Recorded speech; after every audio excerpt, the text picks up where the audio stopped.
Graça e paz, meus amados irmãos. Já me recompus, graças a Deus.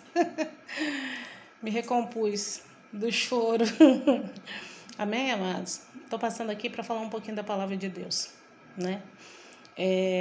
A palavra de Deus diz, irmãos, que o Senhor não habita em meia contenda e confusão, né? E o Senhor, Ele não tem prazer em guerra. O Senhor não tem prazer, né? Então, por que eu vou tocar nesse assunto aqui com os amados irmãos?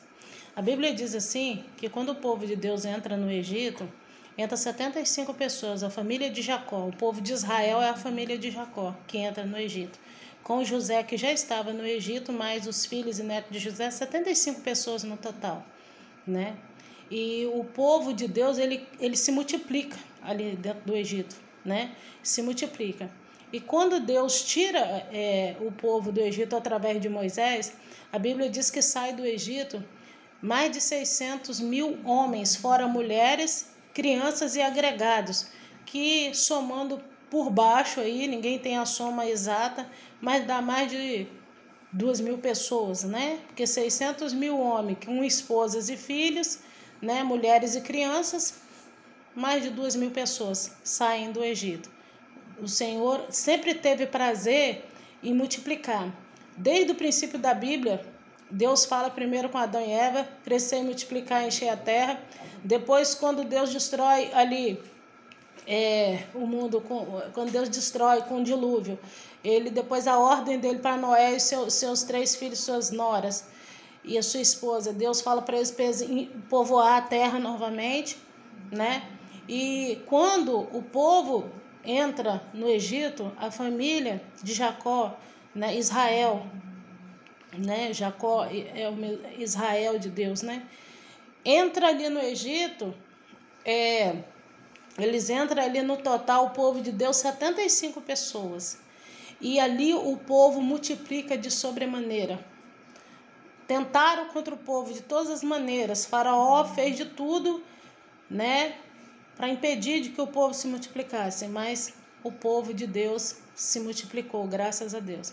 Quando o povo sai do Egito, que Deus usa Moisés para libertar o povo, tirar o povo do Egito, né, que o povo do Egito, gente, do Egito a Canaã era onde Abraão já tinha habitado no passado, não era distância longe.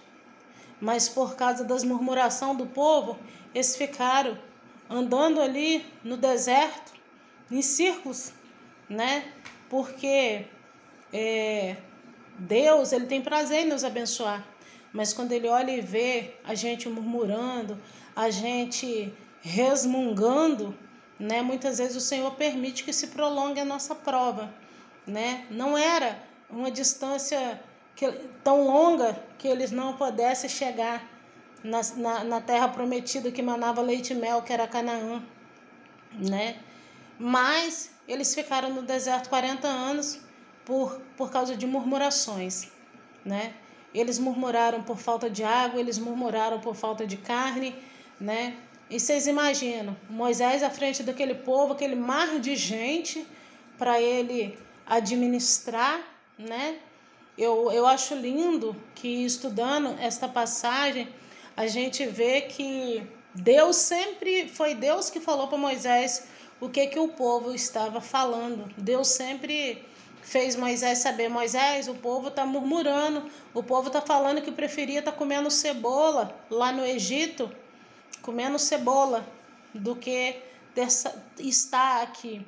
Então Deus sempre proveu, Deus proveu o maná para o povo. Deus deu a ordem que era para pegar uma porção para cada um da família, não era para pegar para sobrar para o dia seguinte, porque Deus queria o povo ali na dependência dele, que o povo dependesse dele dia após dia.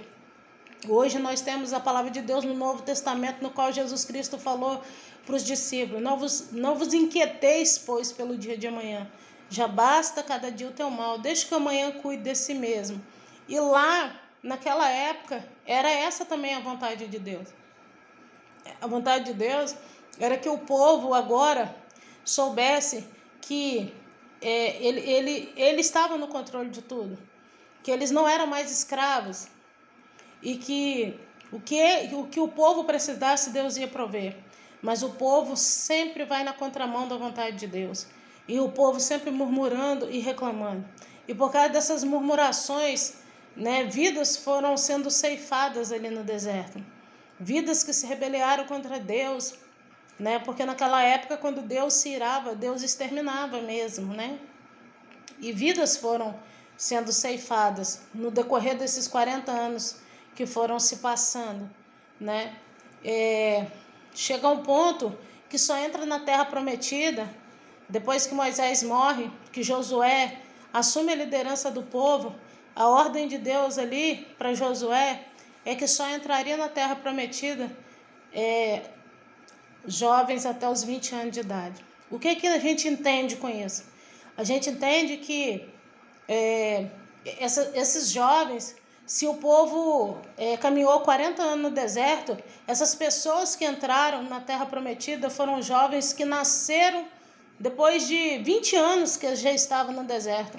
Foram jovens, não foram pessoas que saíram do Egito, foram pessoas que nasceram ali no deserto depois de 20 anos, né? Então só entrou Josué e Caleb, maiores de 20 anos, o resto só entrou jovens que nasceram no deserto. Porém, esses jovens que nasceram no deserto, por 20 anos eles viram o milagre de Deus, providência de Deus, ira de Deus, eles puderam conhecer Deus ali no deserto, né? Então, eles entram ali na terra prometida junto com Josué e Caleb, debaixo das ordenanças de Deus. Deus disse o que eles podiam e o que eles não podiam. E uma das coisas que Deus deixou bem claro que eles não podiam era se misturar com outros povos, né? Então eles entram na terra prometida, né? Mas o tempo vai passando e eles começam, né, se envolver com mulheres de outros povos, e daqui a pouco aquele povo de Deus que entrou, né, na terra prometida estava todo contaminado, estava todo misturado com outros povos, estava servindo a deuses estranhos. Vários deuses estranhos agora já estavam fazendo parte da adoração deles. Eles já não adoravam mais o Deus Altíssimo, Todo-Poderoso, que guiou eles no deserto, que fez eles atravessar o mar. Eles já não adoravam mais o Deus que proveu o maná do céu para eles 40 anos. Eles já não adoravam mais o Deus que deu os mandamentos da lei nas tábuas que Moisés subiu. Moisés ficou em cima do monte Sinai, né, e desceu com as tábuas da lei. O povo se desviou, o povo esqueceu de Deus, ignorou a Deus. Aqueles jovens que entraram na Canaã, né, esqueceu o Deus que tudo vê, o Deus que criou o céu, a terra e o mar, o Deus que encaminhou eles até ali, né? Se misturaram com outros povos pagãos, né? E aí Deus começa a levantar profetas no meio agora desse povo para poder pregar arrependimento para esse povo. E entre esses profetas nós temos Ezequiel, nós temos Isaías, nós temos Jeremias, que foram profetas levantados nessa época. Eu vou focar aqui num desses, que é Jeremias. Jeremias era menino quando Deus chamou ele para pregar. E ele fala: Senhor, mas eu sou apenas um menino. E Deus fala com Jeremias: não digas eu sou um menino, porque aonde eu mandar tu irás, e tudo quanto eu mandar tu dirás. A Bíblia diz que Jeremias, ele é considerado o profeta chorão, porque Jeremias ele chegou a um ponto que ninguém dava crédito ao que ele falava. Ele profetizava, as pessoas, os reis daquela época ficavam revoltados com ele, que ele profetizava que se o povo não se convertesse, se o povo não se voltasse para Deus, que Deus ia mandar né? Deus ia mandar algo sobre o povo, que o povo ia ser levado a cativo novamente, ou seja, o povo tinha saído do cativeiro de 430 anos no Egito, e agora Jeremias, um dos que profetizava para o povo, né? Como Isaías profetizava também, Ezequiel profetizava também, mas Deus levanta Jeremias. A Bíblia diz que Jeremias profetizou 40 anos para o povo antes de Nabucodonosor, o rei da Babilônia, vir sobre o povo e levar o povo a cativo. Só Jeremias profetizou 40 anos. E Jeremias chegou a um ponto que ele era proibido de entrar nos templos, ele era proibido de entrar no palácio. Aí Deus ordenou ele, já que eles não queriam ouvir ele falar o que Deus mandava ele falar, Deus ordenou ele que ele começasse a escrever. Jeremias escrevia as mensagens que Deus passava e mandava o servo dele levar e entregar a mensagem por escrito. Assim diz o Senhor. Jeremias, essa forma de dizer assim diz o Senhor, foi orientação de Deus dada a Jeremias, porque Jeremias tinha sido proibido de entrar nos templos por causa dele ficar entregando revelação. Ele tinha sido proibido de entrar nos templos, tinha sido proibido de entrar no palácio. E Jeremias foi rejeitado pela família, pelos amigos. Ele se tornou uma pessoa solitária, ele se tornou uma pessoa sozinha, era ele Deus. Era ele Deus, porque ele profetizava que as pessoas tinham que se converter, que as pessoas tinham que se voltar para Deus, e ele era ignorado, ele era zombado, ele era rejeitado, né? Então, como eles não queriam estar à frente dele, ouvir ele falar, então Deus instruiu ele que ele começasse a escrever, né? Então, Jeremias passa a escrever e pede o moço dele para entregar as mensagens. Enfim, né? O povo não muda, o povo não se converte dos maus caminhos e então o mal vem, né? O mal permitido por Deus vem sobre o povo, né? O povo ele não foi levado a cativo de uma vez só. A Bíblia diz que o povo foi levado em 3 levas, ou seja, teve tempo, por exemplo, Nabucodonosor veio, levou um pouco. Passou-se 3 anos, ele veio a segunda vez, levou mais. Passa-se 8 anos, ele vem a terceira vez. E por incrível que pareça, como que é lindo, né? Jeremias não foi levado à força, a cativo. Para Jeremias pode escolher se ele queria ir ou se ele queria ficar. Isso Deus faz com aqueles que permanecem fiel, os profetas que permanecem fiel a ele. Ele era zombado, ele era rejeitado no meio do povo de Deus, né? Mas na hora de ser levado a cativo, ele foi o único que não foi levado à força. Ele foi o único que teve direito de escolher se ele queria ou não. Então, o povo é levado a cativo. E no meio desse povo que é levado, Daniel, ele é um dos primeiros que é levado.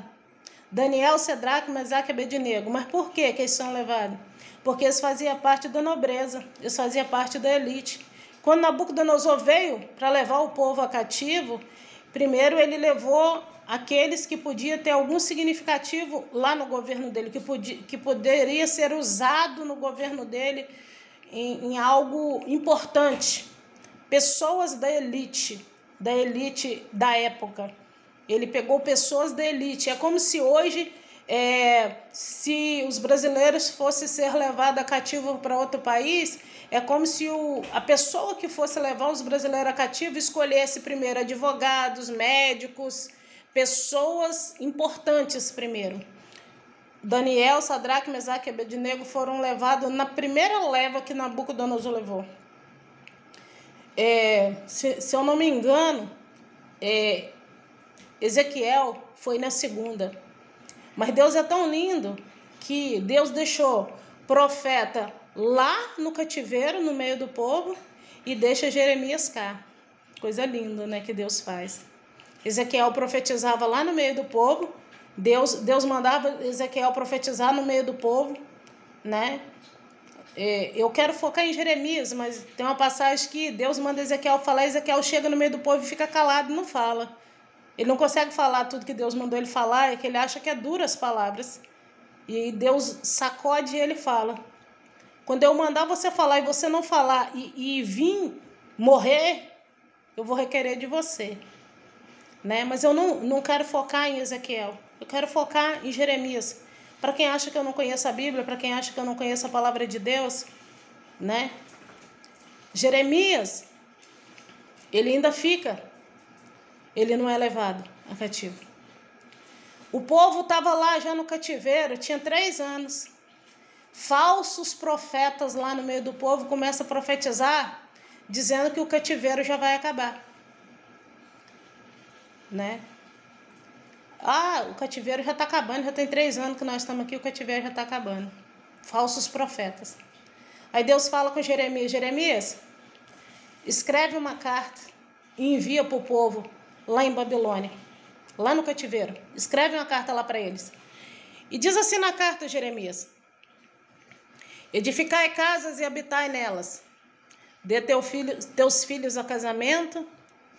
Arruma mulher para os teus filhos, dê as tuas filhas em casamento. E ora para que haja paz na cidade. Porque na paz da cidade vós tereis paz. E aquieta os vossos corações, porque o cativeiro é de 70 anos. Não é de 3, não é de 4. O cativeiro é de 70 anos. Então, irmãos, o que eu quero? Por que eu trouxe essa passagem aqui hoje? Eu estava aqui meditando, orei ao Senhor, pedi ao Senhor, falei assim, Senhor, sobre o que o Senhor quer que eu grave?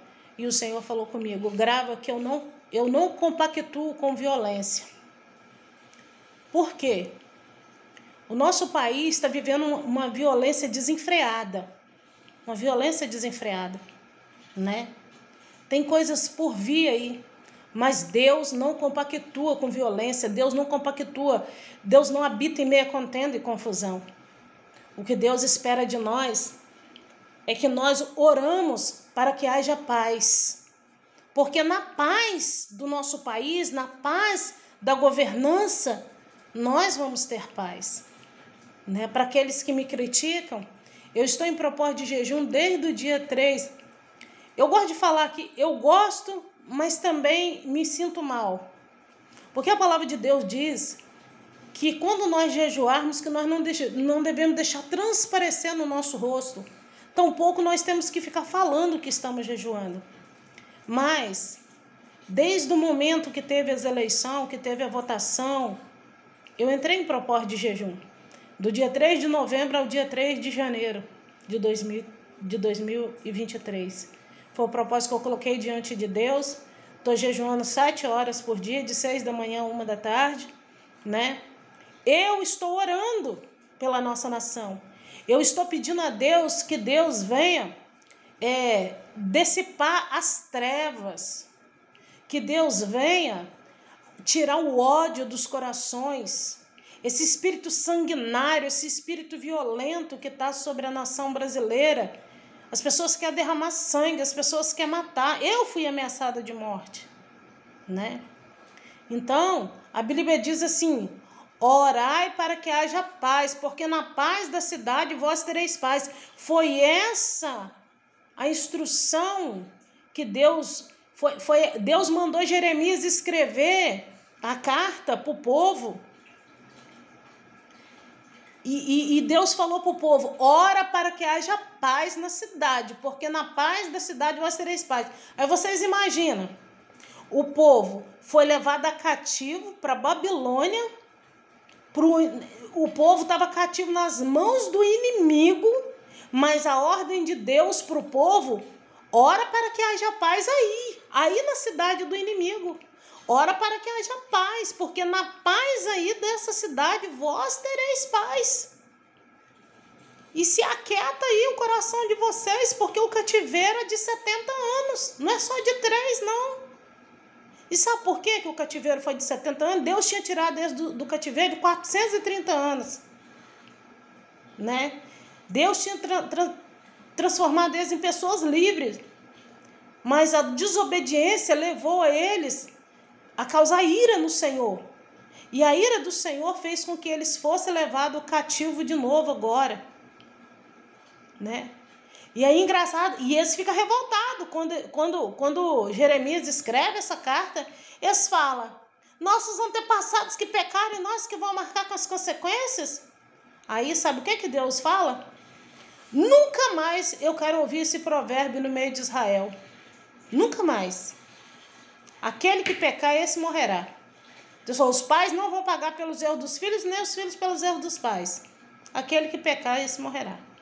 Nunca mais, Deus deu uma ordem, que ele nunca mais quer ouvir isso. As pessoas falam, nossos antepassados que pecaram e nós que vamos marcar com as consequências. Você sabe por quê? Porque não era só os antepassados que tinham pecado, eles estavam em pecado. Eles estavam adorando a deuses estranhos, Baal, Azerá, né? Eles foram levados a cativo de novo, porque eles estavam em pecado. Só que quando Jeremias escreve a carta para eles, dizendo para eles, né, que é para eles orar para que haja paz, porque na paz da cidade eles iam ter paz, aí eles se revoltam. Ah, nossos antepassados que pecaram e nós que vamos marcar com as consequências? E aí Deus mais uma vez manda para eles um recado. Nunca mais ouvireis, Deus fala assim, nunca mais ouvireis esse versículo, esse provérbio, perdão. Nunca mais eu quero ouvir esse provérbio no meio do povo de Israel. Aí ele cita qual é o provérbio? Ele fala assim, nunca mais ouvireis esse provérbio no meio de Israel. Os pais comeram ova verde e os dentes dos filhos que embrotaram, ou os pais pecaram e os filhos que vão arcar com consequência. O Senhor falou que nunca mais queria ouvir esse provérbio no meio deles. Entendeu? É meio que assim, aceita. Aceita e pronto. Sabe por que o cativeiro foi de 70 anos? Porque Deus conhece a intenção do coração do homem e da mulher. Não adianta nós falarmos com a nossa boca as coisas, mas por dentro nós sermos podres. Ninguém engana a Deus. Ninguém engana a Deus. Ninguém. Entendeu? Ninguém engana a Deus. Não adianta achar que está falando palavras bonitas. Deus conhece a intenção do coração do homem e da mulher. E Deus viu que a intenção do coração daquelas pessoas eram más. Estava lá no cativeiro, já tinha 3 anos, mas não tinha tido atitude de mudança. Não tinha tido atitude de mudança. A palavra de Deus diz assim, se o povo que se chama pelo meu nome, né, se humilhar e orar, e buscar a minha face, e se converter dos teus maus caminhos, então eu olharei do céu, ou seja, eu ouvirei. Então eu olharei do céu e sararei a terra. Ou seja, ele quer dizer, se vocês se humilhar e orar, eu vou olhar do céu e vou ter misericórdia, vou se compadecer. É isso que Deus quer dizer com a palavra dele. Não é isso que ele quer dizer. Só que Deus olha para aquele povo, eles estavam lá no cativeiro, né? Mas Deus não viu arrependimento sincero no coração deles. Deus olhou e viu que ia levar pelo menos 70 anos para se redimir. Para se arrepender dos pecados, da vida pecaminosa. Se nós olharmos para o nosso país hoje, o mundo hoje está da mesma forma que estava Sodoma e Gomorra. Quando Deus decide destruir Sodoma e Gomorra com bolas de fogo e enxofre, na Bíblia diz que era homem se deitando com homem, mulher com mulher, homem com criança, homem com animais. A Bíblia diz que aquela cidade cheirava mal as narinas do Senhor. O Brasil está cheirando mal as narinas do Senhor. A humanidade está cheirando mal as narinas do Senhor. Nós vivemos hoje no tempo da graça, porque depois que Jesus Cristo veio, se fez carne e habitou entre nós, hoje nós não vivemos mais no tempo da lei, porque naquela época era o tempo da lei. Hoje nós estamos no tempo da graça e da misericórdia, que Jesus veio para fazer tudo novo nas nossas vidas. Jesus veio porque a Bíblia diz assim que Deus olhou do céu e não viu um justo sequer. Deus ia destruir de novo. Aí Jesus fala: Pai, envia-me a mim. Deixa eu ir lá, Pai. Deixa eu ir lá. Porque as pessoas tinham ignorado o verbo. Qual era o verbo? A lei. As pessoas tinham ignorado. E o verbo se fez carne. Jesus era o verbo, ele era a letra que estava nas tábuas da lei. Ele se fez carne. Ele veio como homem, como carne. E habitou entre nós para falar com nós agora em forma de homem, em forma de ser humano. Ele se fez carne. Ele se materializou em forma de ser humano. E veio para falar conosco, para nos mostrar o caminho para nós voltarmos para casa, para nos mostrarmos o caminho da retidão, do arrependimento, do amor, do perdão.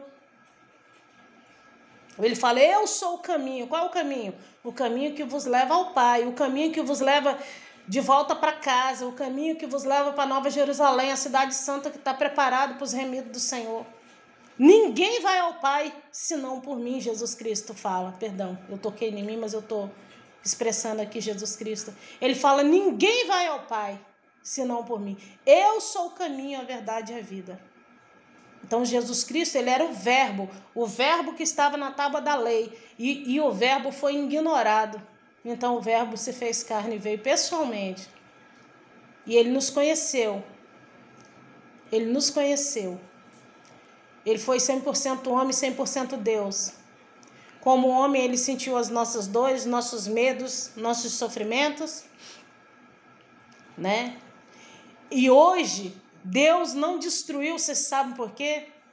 Jesus Cristo está sentado à direita de Deus Pai. E quando Deus, muitas vezes, porque a humanidade está cheirando mal as narinas de Deus, Jesus fala: Pai, tem misericórdia do João, tem misericórdia da Maria, ainda, Pai, dá mais um tempo para ela, tem esperança para ela ainda, tem esperança para ele.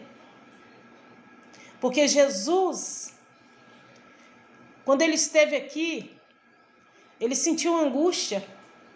Lá no Getsemane, a angústia dele era tão grande quando foi se aproximando a hora de Judas vir trair ele com um beijo na face. A Bíblia diz que a aflição dele é tão grande que o suor dele se transformou em gotas de sangue.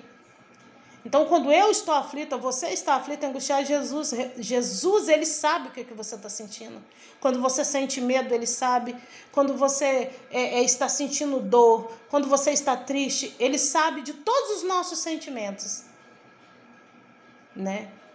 E é ele que intercede por nós, porque se Jesus Cristo não tivesse, se o verbo não tivesse se feito carne e tivesse vindo habitar entre nós, Deus já teria destruído a humanidade há muito tempo. Há muito tempo. Porque ele destruiu Sodoma e Gomorra. Ele destruiu. E mais, a Bíblia cita Sodoma e Gomorra como 2 cidades principais, mas foi no total de 5 cidades, junto com Sodoma e Gomorra, mais 3. No total de 5 cidades foram destruídas com bola de fogo e enxofre por causa do pecado que cheirava mal as narinas de Deus. Aí eu pergunto para os amados irmãos: está diferente hoje? Está diferente hoje a humanidade do que estava Sodoma e Gomorra? É por isso que no livro de Apocalipse, na lista de pessoas que a Bíblia diz que não herdarão o reino dos céus, está falando sodomitas. Sodomitas são todas aquelas pessoas que praticam as mesmas práticas pecaminosas que o povo de Sodoma e Gomorra praticava. Lá em Apocalipse fala mentirosos, avarentos, viciados, meu Deus, quem mata, homicidas, suicidas, mentirosos, não herdarão o reino dos céus. Porém, há esperança para todos eles. Aquele que confessa, se arrepende e deixa, alcança misericórdia. O ladrão da cruz, ele alcançou misericórdia. Ele não pediu perdão a Jesus diretamente, mas com as palavras dele, ele tocou o coração de Jesus. Porque o outro ladrão estava falando assim: se tu és mesmo filho de Deus, desce daí e nos tira daqui também. Aí o outro ladrão da cruz que se salvou fala assim: eu e você merecemos estar aqui, mas ele não. essas palavras dele, Jesus Cristo viu o coração dele. Porque quando ele fala essas palavras, ele confessa que ele é pecador, que ele é digno de estar ali. E ele fala assim, lembra de mim, ele fala com Jesus, lembra de mim quando entrares no reino dos céus. Jesus fala para ele, eu te digo que hoje ainda tu entrarás comigo no paraíso. Coisa linda, né? Coisa linda. Ele alcançou a salvação dele porque Jesus Cristo viu ali arrependimento no coração dele. Não que ele confessou diretamente, mas com outras palavras ele falou e Jesus entendeu que ele se redimia de tudo que ele tinha vivido na vida dele. E é isso que o Senhor ele espera de mim e de cada um de nós. Aquele que confessa, se arrepende e deixa, alcança a misericórdia. A situação que está acontecendo no nosso país hoje, o que Deus espera de nós é que nós venhamos orar para que haja paz na cidade, para que haja paz no nosso país, porque na paz do país nós teremos paz. O Senhor não compactua com violência. Tem muita gente em nome de Jesus falando que vai matar em nome de Jesus. Tem muita gente em nome de Jesus incendiando carro. Tem muita gente usando o nome do Senhor em vão. E nosso Deus não compactua com violência. A ordem dele é, ora para que haja paz, porque na paz da cidade vós tereis paz. Se nós não orarmos, se nós não clamarmos, se nós não pedirmos ao Senhor, dissipa essa nuvem negra que está sobre a nação brasileira, dissipa as trevas, dissipa todo espírito sanguinário, violento dos corações, todo ódio dos corações. É assim que nós temos que orar e é assim que eu estou orando. Eu estou em propósito de jejum. Eu falei, Senhor, eu vou jejuar, né? Do dia 3 de novembro ao dia 3 de janeiro. Vou estar nesse propósito, clamando pela nação. Orando 7 horas no dia. Número da perfeição de Deus, eu vou orar. Eu falei, eu sou uma voz que clama no deserto. Eu sei que tem mais irmãos em Cristo Jesus espalhados pela humanidade que também têm estado em propósito. Mas nós temos que orar. Porque se nós não orarmos, nós vamos continuar vivendo aflição. Nós vamos continuar, entendeu? Porque toda ação gera reação, né? Toda ação gera reação. Se você age com malícia, vai ter reação mais maliciosa ainda sobre a sua vida, né? Então, nós não podemos, né? Como eu posso dizer? Violência só gera mais violência ainda. Assim como Deus usou Jeremias e falou para aquele povo, né? Aquietai-vos aí, foi essa a ordem de Deus. Aquietai-vos aí e ora para que haja paz aí.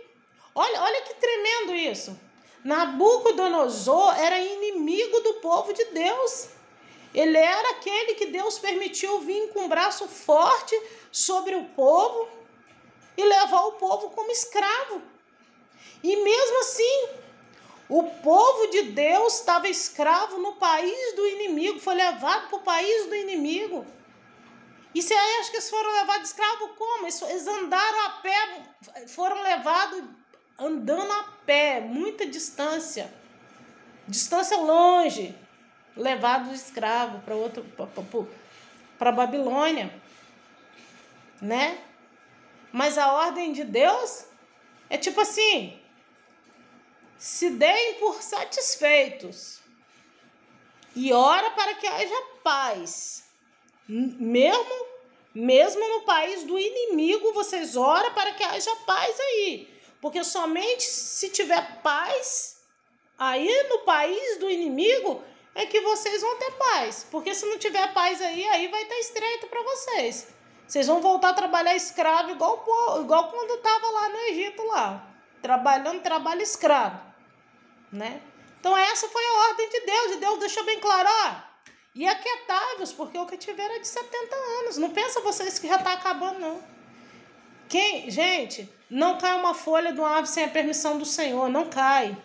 Tudo o que acontece, Deus está no controle. A Bíblia diz que até para o diabo nos tocar, tem que ter a permissão de Deus. Para o diabo tocar em Jó, só tocou até onde Deus permitiu.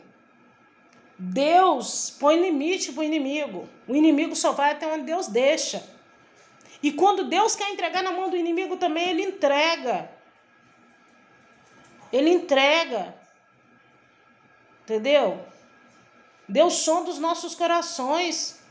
Deus sabe se nós estamos merecendo ou não as coisas. Às vezes Deus permite o inimigo tocar para nós. Tem duas situações, irmãos. Duas situações que Deus permite o inimigo tocar o povo dele. Primeiro, ou é para o povo se consertar. Segundo, ou é para provar para o inimigo que mesmo ele tocando o povo vai continuar fiel a Deus. São essas duas situações, irmãos. São essas duas únicas situações. O diabo nunca vai nos tocar porque ele é o bambambam, porque ele vai vir por conta própria, não. Ele nunca vai nos tocar por conta própria. Se nós somos servos do Senhor e temos vida com Deus, não. Ele só vai nos tocar nessas duas situações.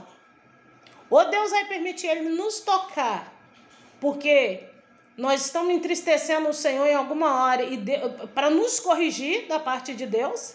Nós que já somos servos, convertidos, descidos nas águas, às vezes o Senhor vai permitir o inimigo tocar, porque nós estamos dando brecha e precisamos nos consertar diante de Deus. E a segunda situação que Deus permite o inimigo tocar, que foi a situação que ele permitiu o inimigo tocar em Jó, para provar para o inimigo que Jó, mesmo perdendo tudo, Jó ia continuar fiel a ele. É só essas duas situações. Então, melhor é obedecer do que sacrificar. O Senhor não tem prazer em sacrifício. Deus não tem prazer que nós íamos arrastar joelho no chão, sangrar joelho, fazendo sacrifício de tolo. Deus tem prazer em que nós obedecemos as ordenanças dele, a palavra dele. E quanto mais rápido nós obedecemos, mais rápido a nossa vitória chega. Então, Deus, eu estava aqui nessa madrugada meditando, pedindo instrução ao Senhor, se eu continuaria gravando os vídeos ou não. E Deus me deu essa instrução e Deus me deu essa palavra para mim estar compartilhando com os amados irmãos. Vamos orar para que haja paz na nossa nação, no nosso país.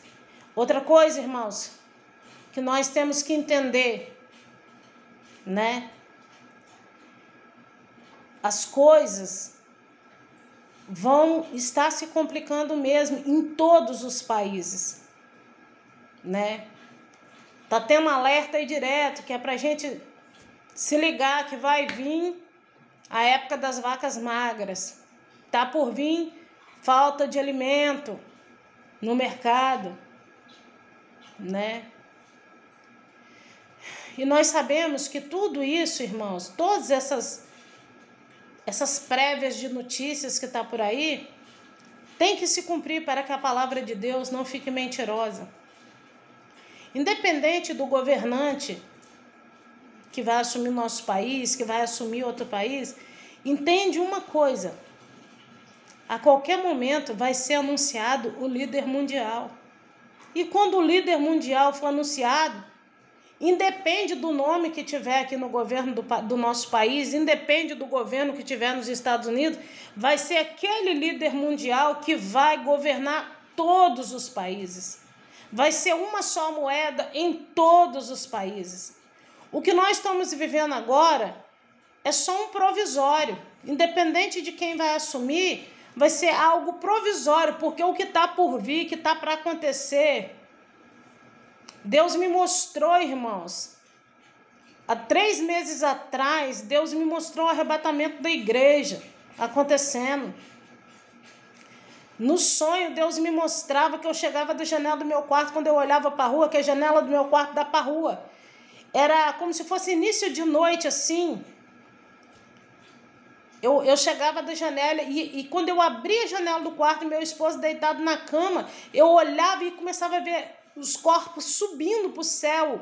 Aí eu olhava para a cama e falava com meu esposo, me dava um sorriso de alegria dentro de mim. Eu olhava para o meu esposo e falava assim: meu bem, está acontecendo, a igreja está sendo arrebatada.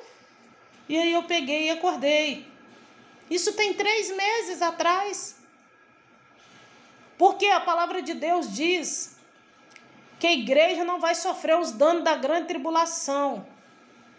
Quando o Senhor arrebatar a igreja, o Espírito Santo de Deus, o inimigo, ele ainda não se manifestou, porque aquele que o detém ainda está aqui. Quem é que está aqui? O Espírito Santo de Deus.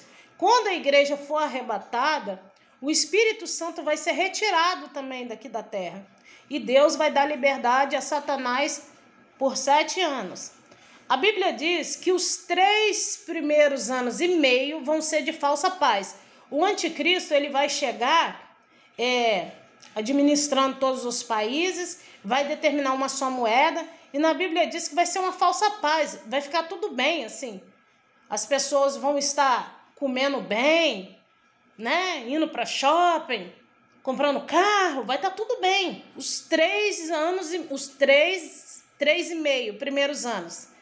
Depois dos 3 primeiros anos e meio, ele vai se revelar, ele vai edificar uma estátua lá em Israel.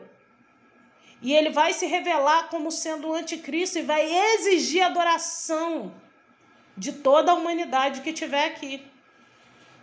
Né? Ele vai exigir adoração.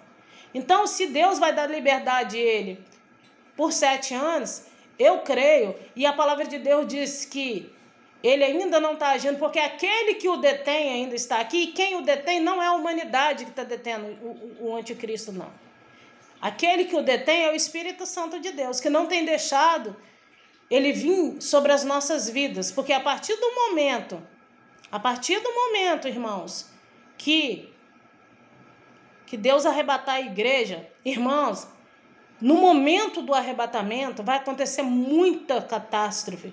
Imagine um servo do Senhor pilotando um avião e ser arrebatado. O avião vai cair. Imagine, irmãos, ônibus sendo pilotado por um servo fiel, carros sendo dirigidos, metrô, que tiver um servo do Senhor, temente a Deus, fiel, digno da salvação, que tiver pilotando, dirigindo um carro, um trem, um ônibus. No momento do arrebatamento da igreja, vai acontecer muitas catástrofes no momento do arrebatamento. Vai começar a acontecer no momento do arrebatamento. Porque a igreja vai subir, o Espírito Santo de Deus que detém o inimigo vai subir e vai ser entregue nas mãos do inimigo por 7 anos. Deus vai entregar por 7 anos. E aí ele vai usar de falsa paz, porque nós temos que entender o seguinte, irmãos. Para aqueles que ficam me criticando em quem eu votei, entende uma coisa. Economicamente, se nós achamos que está difícil agora, economicamente, para o anticristo, para o líder mundial chegar, vai ter que estar ruim economicamente em todos os países, porque ele vai chegar como o salvador da pátria, ele vai chegar como aquele que vai dar solução, ele vai chegar como aquele que vai governar tudo, ele vai ter governo sobre todos os países, ele vai determinar uma só moeda. Mas essa solução, essa falsa paz e tranquilidade financeira vai durar só por 3 anos e meio. Depois desses 3 anos e meio, ele vai se revelar que ele é o anticristo.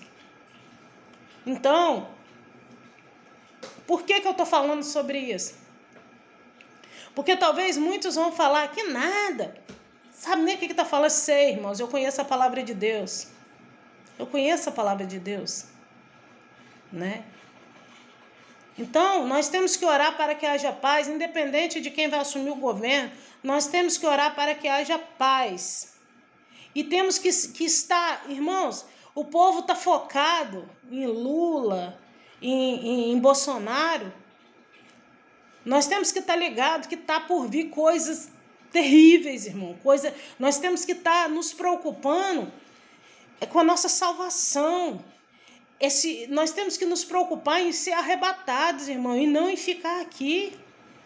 Nós temos que nos preocupar em garantir em garantir que nós vamos subir com a igreja, que nós vamos ir. Porque quem ficar aqui, irmãos, vai ser difícil demais, porque hoje nós estamos tristes, nós dobramos nosso joelho, a gente pede, porque Jesus Cristo falou o quê? Eu vou para o Pai e vou vos preparar lugar. Quando eu vos preparar lugar, virei eu outra vez, para que onde eu estiver, estejais vós também.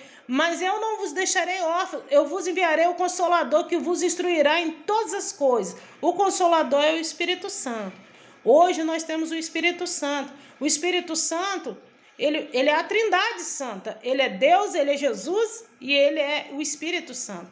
Nós não podemos ver, mas é como se fosse a presença de Jesus aqui conosco em Espírito.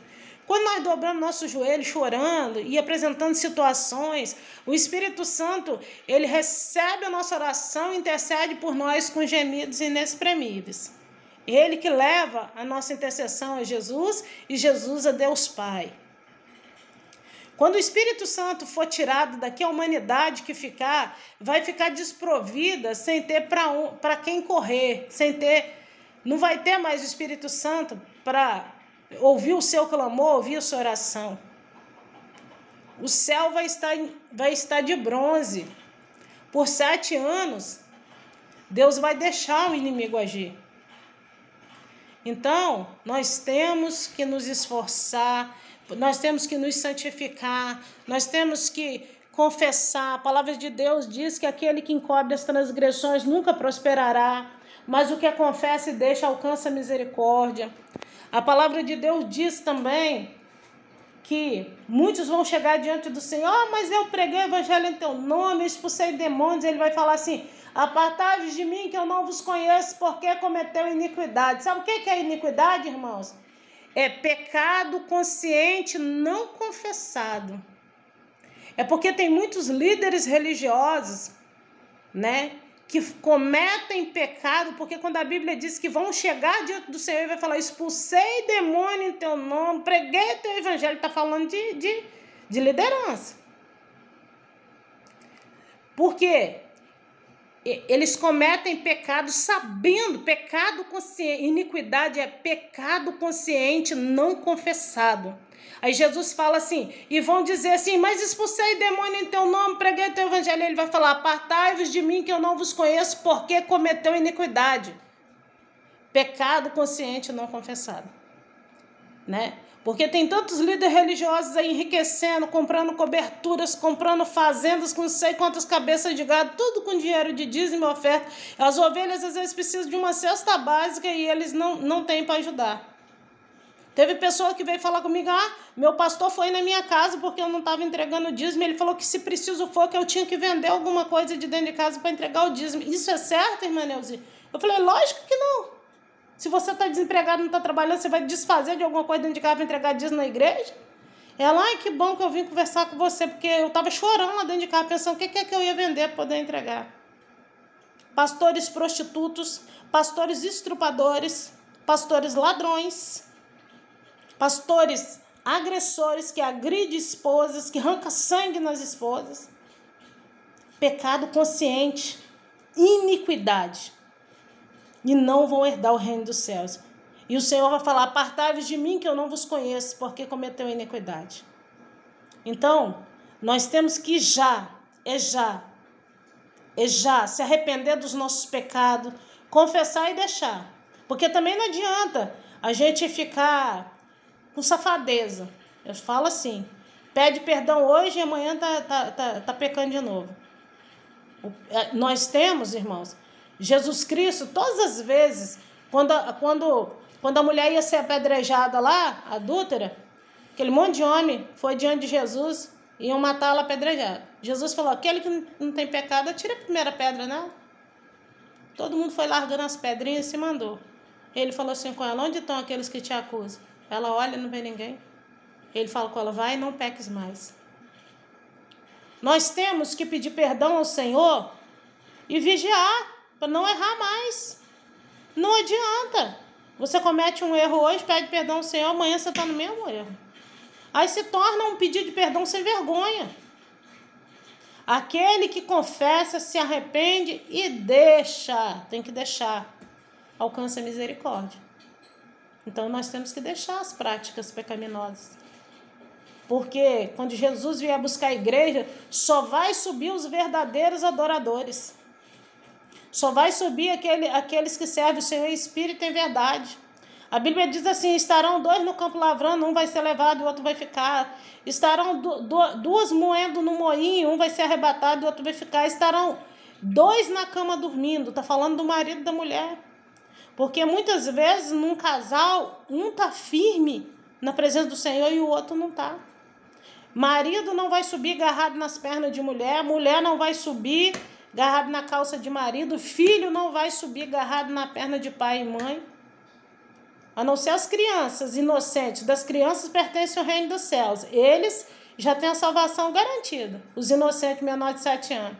Agora, filho adolescente, rebeldes, que acha assim, vou viver loucamente, meus pais que orem por mim, meus pais que pagam preço, porque depois, pela oração dos meus pais, eu vou ser salvo. Não vai ser salvo, não. Né? Tanto é que Deus fala com Jeremias, nunca mais quero ouvir esse provérbio no meio do povo de Israel. Os pais comem uva verde e os dentes dos filhos que apodrecem. Ele falou, a responsabilidade é individual. Os pais não pagarão pelos erros dos filhos, os filhos não pagarão pelos erros dos pais. Aquele que pecar, esse morrerá. Então, pai, oração de pai e mãe, santidade de uma mãe, de um pai, não vai garantir salvação de filho, não. A partir do momento que o filho é maior de idade, a responsabilidade é individual e é cada um é um diante de Deus. Então nós temos sim que estar orando, intercedendo pelos nossos familiares, intercedendo pelos nossos filhos. Os meus filhos, meus 2 filhos rapazes, foram criados na presença do Senhor a partir do momento que alcançaram maioridade. Um está com 24, o outro está com 20. Hoje em dia eles não estão mais frequentando na presença do Senhor. E sabe qual é a minha oração hoje? Eu há uns 2 anos atrás com oração desesperada. Deus, eu não quero que meus filhos percam a salvação. Senhor, ensinei eles no caminho que deveriam andar. Senhor, eu não quero perder eles para Satanás. E era aquele desespero. Até que um dia Deus falou, aquieta o teu coração, porque agora é eles e eu. O meu fardo é leve, meu jugo é leve, meu fardo é suave. Filho maior de idade, a responsabilidade é individual. Quando os filhos são maior de idade, né, eles não podem ser fardo pesado nas costas de pai e mãe. A responsabilidade de pai e mãe com eles, Deus vai requerer dos pais e da mãe enquanto eles são menor de idade. A partir do momento que eles são maior de idade, Deus quer ouvir da boca deles o clamor, a oração. É lógico que Deus se agrada que nós, como pais, venhamos cobrir essa oração com intercessão. Mas eu não posso garantir a salvação dos meus filhos, porque a palavra de Deus diz que o Senhor, Ele opera no querer. Não é por força nem por violência. Não adianta eu querer se o filho não quer.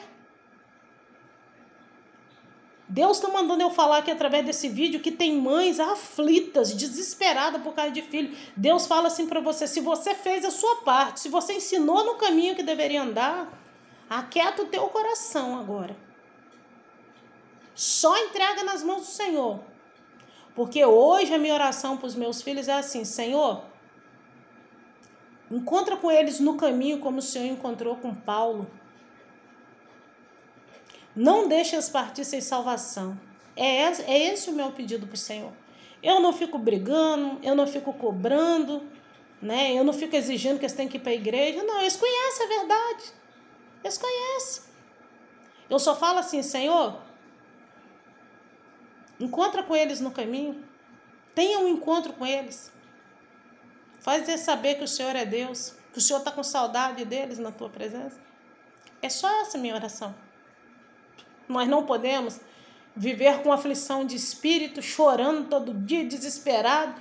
Eu já sofri assim. Logo que o meu filho mais velho se desviou, eu desesperava, eu chorava, eu falava assim com Deus, Deus, eu não quero chorar em cima do corpo dele, igual eu vejo muitas mães chorando pela televisão, eu não quero chorar em cima do corpo dele, não quero receber a notícia de que ele foi morto, porque eu falava, Deus, ele abandonou, eu tinha medo, logo quando ele se afastou da presença do Senhor, eu tinha medo de Deus se irar contra ele, Deus permitiu alguma coisa acontecer, então eu ficava desesperada, eu ia para o monte, eu gritava lá no monte, eu dava tanto soco nas pedras, me ajuda, Deus, me ajuda, se o Senhor não me ajudar, o diabo vai vencer. Eu gritava assim com Deus. Aí, até que um dia o Senhor falou, aquieta o teu coração, filha minha. Meu jugo é suave, meu fardo é leve, aquieta o teu coração, agora é Ele comigo. Então hoje, eu ficava acordada, porque quando meu filho mais velho se desviou da presença do Senhor, ele começou a sair toda noite, saía na sexta, voltava só no domingo, e eu desesperada. Passava a noite sentada no sofá chorando, com medo de receber uma notícia ruim. Até que um dia o telefone tocou, ele tinha capotado de carro. Eu saí 2 horas da madrugada desesperada para socorrer. Entendeu? Não vou entrar nesse detalhe, porque é um outro testemunho que eu tenho para dar. Mas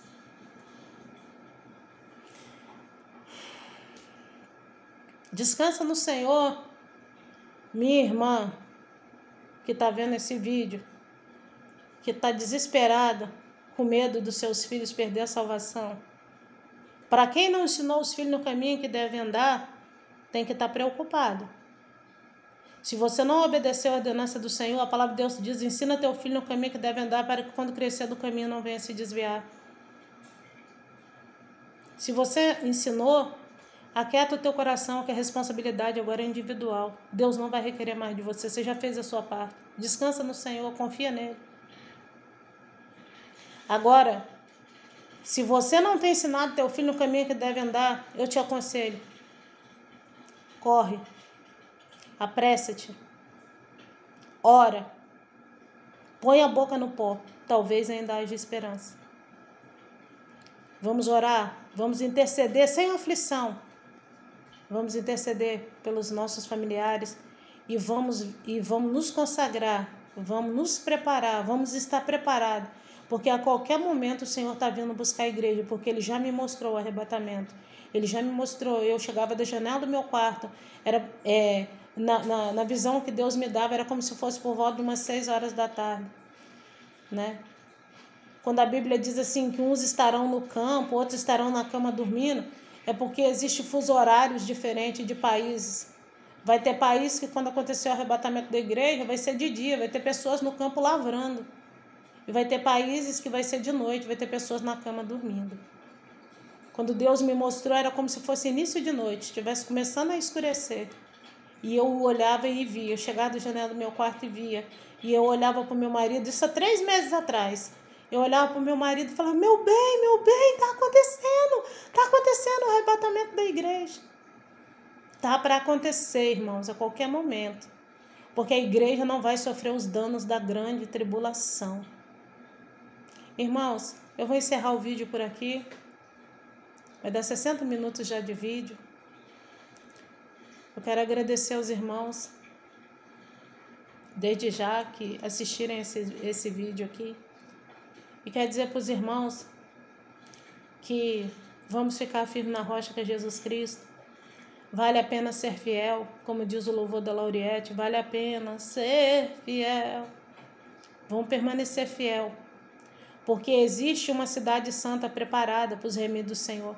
Jesus falou assim, eu vou vos preparar lugar. Na casa do meu pai tem muitas moradas. Se não fosse, eu vos teria dito. Eu vou vos preparar lugar. E quando eu vos preparar lugar, eu virei outra vez e vos levarei para que onde eu estiver, estejais vós também.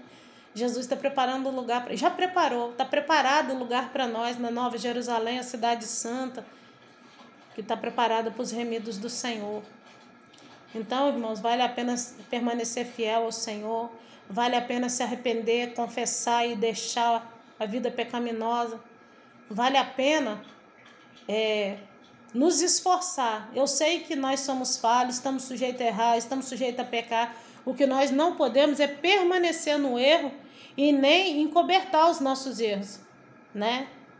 Nem encobertar. Aquele que esconde, que encobre as transgressões, nunca prosperará, mas o que a confessa e deixa alcança misericórdia. Então nós temos que confessar e deixar, para nós alcançarmos a misericórdia da parte do Senhor. Amém, irmãos? Fica na graça e na paz do Senhor. Eu amo vocês em Cristo Jesus.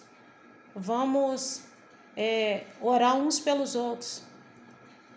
Nós temos irmãos em Cristo Jesus espalhados por toda a humanidade, que também estão gemendo e chorando, que também estão passando lutas, porque é chegado o tempo do fim. Amém, igreja? E nós não estamos passando nem o princípio das dores ainda. Fica na graça e na paz do Senhor.